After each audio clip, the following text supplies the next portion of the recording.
work in, it was up there, it's not Lei Jiangok and it's not Sam Sui Bo, but one of those refugee areas, or the public housing areas, up near Sam Sui Bo. It's further north, off off, oh, I forgot.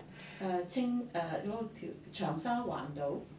Sa Wan, that's where we did. They had Cheung Sa Wan had an elderly center where some elderly would come in and stay for the day. But we had once, and they had a kitchen there where they could serve the elderly in their homes, which was spread out all over that area. And they made little homemade carts with the red, white, and blue plastic bags, and the kitchen would fill little vacuum containers.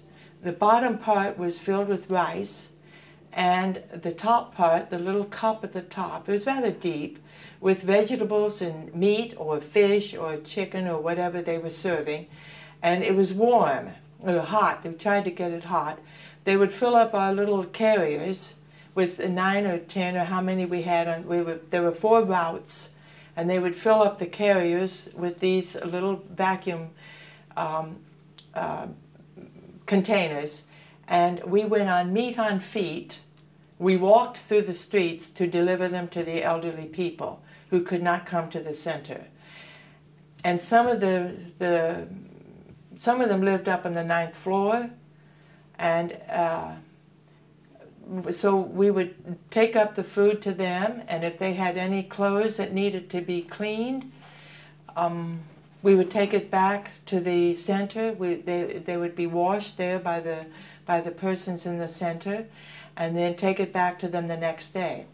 Another thing we did on that meet on feet route was that the persons, we would have a shower route, meaning we would go to when we went to work in the morning, we were given certain persons to go and give a shower to. Now there was one man, he gave the shower to the men on the route, and we women went to the elderly women and gave them a bed bath if they were in bed, or usually it was just a one-room, and so many of the elderly lived only in one tiny, tiny little room with only a bunk. And I remember one dear old 90-something-year-old lady, and she had only a bunk and a tiny little space, and that's all. And then she boarded up the window because she was cold, and a shelf or two for her belongings. That's all she had. I would have to walk in sideways because I couldn't get in frontways to her little, because the bunk, between the bunk and the wall, there was that very little space. That's all she had. And she would sit on the bed, but I would bring her into what we'd call the bathroom and give her the shower.